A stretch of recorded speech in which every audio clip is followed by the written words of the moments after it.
Hello everyone and welcome back to another video with On Point Politics, your number one stop for all things polling and election analysis in the United States.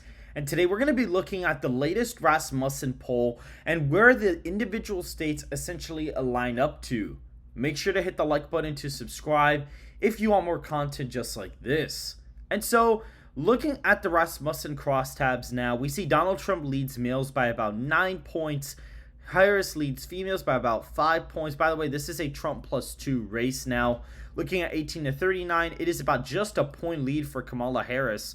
40 to 64 is a 6-point lead for Donald Trump, and 65 plus is about a 3-point lead for Kamala Harris. Trump is winning whites by about 10. He's only losing blacks by 25, Hispanics by 4, and Kamala Harris is winning other voters by only 3. We look at the crosstabs. Donald Trump is still up with independent voters right now, and there's kind of an equal split, but Donald Trump is getting more Republicans than Harris is getting Democrats, so that's interesting. Also, looking at the education breakdown, Donald Trump is still holding strong with non-college voters, and so when you break up each individual map using this model, I do one map for age, one map for education, one map for gender, and one map for race, and when we average it out over here, we get the final map for the video, and so we're going to go ahead and fill this out. So for the safe Republican states, we got Alaska, Idaho, Utah, Wyoming, Montana, the Dakotas, all of Nebraska except that 2nd congressional district, the state of Kansas, as well as Oklahoma, Arkansas, Louisiana, Mississippi, Alabama, Tennessee, Kentucky, Indiana, West Virginia, Missouri, as well as South Carolina.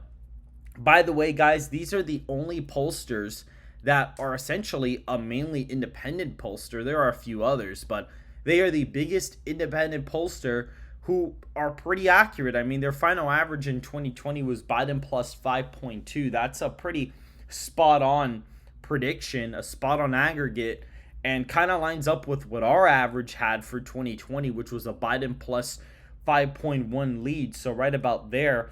So again, some pretty interesting stuff to see there. Maine second's also in the safe column in this as well, so that's another interesting thing to look at, which Donald Trump is now at 126 electoral college votes. Now looking at California, that is still going to be in the safe column, but it is roughly, give or take, around a 20-ish point victory. DC is still in the safe column. New York is in the safe column in this at just about 16 points. Massachusetts, Maryland, these are going to be in the safe column as well, including Vermont in this forecast. So Vermont's also going to be in that column as well. Now, looking at the likely Republican states, Iowa and Ohio are about 14-point victories each. Texas is about almost a 15-point win. Florida's around an 11-point victory. These are similar numbers to what I have, by the way, guys. These are not that far off. Iowa and Ohio, I have them a little bit above 15. And they're kind of below the 15 mark, so that's interesting. Texas and Florida are kind of around where I have them in my own forecast. Washington and Oregon, roughly a little bit bluer than what I have in my forecast, but pretty close. Colorado is sort of similar. I have an 8-point victory for Kamala Harris. The model basically comes out to a 6-point win, so that's concerning for Kamala Harris in Colorado. Illinois is another one, a 9-point win. That's similar to what I have in my own forecast. Connecticut, a 13-point win. Delaware, an 11-point victory for Kamala Harris. Rhode Island, 14 points. And New Jersey, just about an 8-point win. Those are sort of similar to what I have. New York, I have it way closer. And I'm going to be doing a video on New York next. The next video that will be released today is going to be a video about New York. You guys will definitely want to check that out. There's something really interesting brewing in the state of New York. Hawaii is also going to be in the safe Democrat column. I completely forgot about Hawaii. And so Kamala Harris is now in 191 electoral college votes territory to Donald Trump's 219 territory. And North Carolina, I mean, you look at the state and the mail-in ballots are looking not great for Democrats. Republicans have gained 5, Democrats have lost 8, and the state's been moving to the right.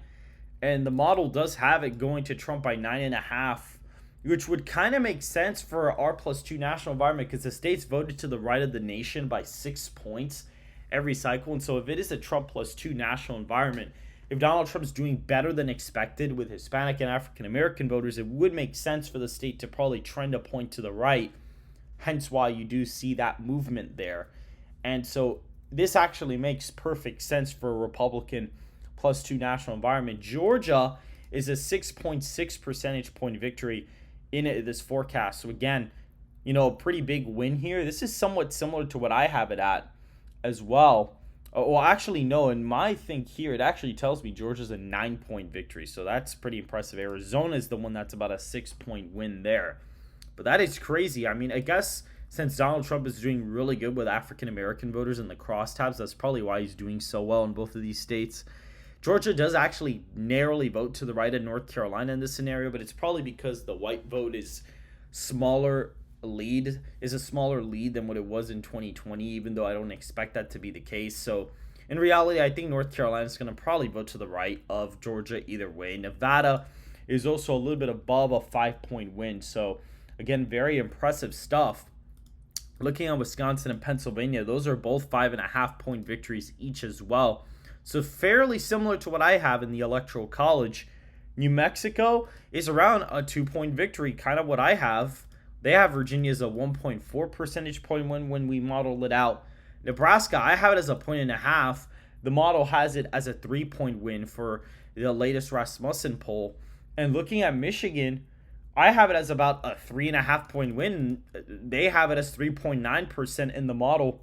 Minnesota is a lean margin of just about 1.1%. I think I have it as 0.4 or 0.6 for Kamala Harris. So about a point within that range. In New Hampshire, looking at that one, is a 2.2 percentage point win. I have it closer than that, but that's kind of where the margin's at. And Maine at large is a 4.5-point victory. I have it way closer than that. The one poll that we have out of the state, when you reweigh it, the election's way closer than you would think. And so based on the latest Rasmussen poll, Donald Trump is winning 313 electoral votes to Kamala Harris's 225, which is exactly what I currently have in the Electoral College. And this is somewhat similar to what I have. I'm actually to the right of Rasmussen's results for this week's poll, by the way. I mean, my kind of, model is a little bit more to the right of this. So that is pretty fascinating. You can actually look at my model on onpointpolitics.com. You can see my model is slightly to the right. Michigan and Nevada are now in the lean Republican column. New Hampshire is a tilt state with Minnesota. So they're somewhat competitive. And looking at Nebraska second, that's going to be lean as well. Texas is now in the safe Republican column. New Mexico, Virginia, New Hampshire, they're somewhat competitive. I actually see here that it's getting pretty close to being a little bit less than a 2-point race in Virginia. So that is interesting. Same thing's kind of happening in Maine. You see something a little bit similar there. So pretty interesting stuff. Georgia, in my forecast, is about a 7-point win, give or take. Same thing in North Carolina. It's a little bit more. It's like probably a 7.5-point win. Florida is about an 11-ish point victory. Arizona is a little bit more than Georgia, believe it or not, because of the Hispanic vote. Wisconsin is a pretty big win, including the state of Pennsylvania. But Wisconsin's still voting to the right of Pennsylvania, unlike what most forecasters will tell you. Wisconsin's always going to be voting to the right of both of the other two trio Rust Belt states. But right now, we clearly see that Rasmussen Reports' latest modeling of their poll shows something very similar to what I have. And I'm using my own averages in the polling data to kind of predict where every state is going to go. And Rasmussen tends to be pretty accurate. They're Donald Trump's favorite pollster, in fact. And so I'd say things are looking pretty good for Donald Trump out of this. Make sure to hit the like button and to subscribe. If you guys want more content just like this, make sure to comment down below and follow me on X in the description down below. And I will see you guys in the next video.